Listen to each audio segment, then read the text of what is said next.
Just একটু আগে নরসিংদী থেকে একটা পেশেন্ট এসেছে, যেটা আমি দেখলাম, জাস্ট একটু আগে দেখলাম। এই রোগীটার কথাবার্তা আমার খুব ভালো লেগেছে এই কারণে যে উনি আসলে ইউটিউবে আমার একটা ভিডিও দেখছিলেন। ওই ভিডিওতে দেখা যাচ্ছিল যে পেটে ব্যথা হলে কি কি সমস্যা হতে পারে, অথবা কোলন ক্যান্সার, রেকটাম ক্যান্সারে কি কি উপসর্গ আছে, লক্ষণ আছে, বিভিন্ন কিছু উনি দেখেছেন। তো ইন দ্যাট টাইম উনি যে জিনিসটা আসলে উনি হয়তো বা সার্চও করছিলেন, যে কারণে উনি দেখতে পেয়েছেন এটা। তো আলটিমেটলি ওনার পেটের ব্যথার সাথে ওনার কিছু লক্ষণ এবং আমার বলার কিছু জিনিসগুলো মিলে যায়।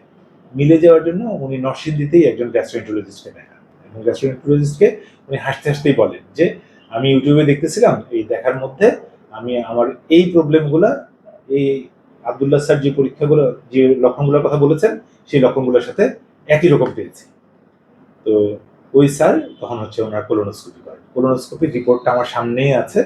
এই কোলোনোস্কোপিতে দেখা গেল যে ওনার সিগময়েড কোলনে এত বড় একটা গ্রোথ হয়েছে, যেটার কারণে টয়লেট ঠিক মতো হচ্ছে না এবং পেটের মধ্যে কন্টিনিউয়াস এই পেইন হয়েই যাচ্ছে। আবার টয়লেট যখন হচ্ছে একদম পাতলা হয়ে বেরোচ্ছে। এবং এই যে উনি একটা সচেতনতার মধ্যে দিয়ে যেতে পারছে, যে আমি অলরেডি জানি, অন্য পরীক্ষা আসলে কিছুই করা হয় নাই, যে শুধু কোলোনোস্কোপি করা হয়েছে, আর কোলোনোস্কোপির যে মাংস পরীক্ষা নিয়ে করা, যেটা বায়োপসি পরীক্ষা, এই বায়োপসি পরীক্ষাটার রিপোর্টের জন্য ওয়েট করা হচ্ছে।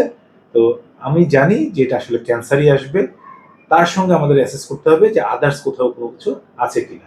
কিন্তু এতটুকু বলে দেওয়া যায় যে এই যে ছোট ছোট সচেতনতা তৈরি হচ্ছে, লোকজন জানতে পারছে যে এই রোগগুলোর কি কি লক্ষণ আছে, কি করা লাগবে, এবং এই যে আর্লি তার ধরা পড়ছে, নিঃসন্দেহে বলা যায় যে আর্লি ধরা পড়লে, আর্লি চিকিৎসা করলে সে কমপ্লিটলি কিওর রেট প্রায় 85 থেকে 99%, মানে বিশাল একটা পার্সেন্টেজ তার ভালো হওয়ার সম্ভাবনা। সুতরাং সবাই এই ধরনের যে লক্ষণগুলো আছে, পেটে ব্যথা, পায়খানা রাস্তায় রক্ত যাওয়া, এগুলোর ব্যাপারে সবাই একটু একটু করে জানবেন, এবং কারো কোনো কিছু হলে অবশ্যই চিকিৎসকের পরামর্শ নেবেন।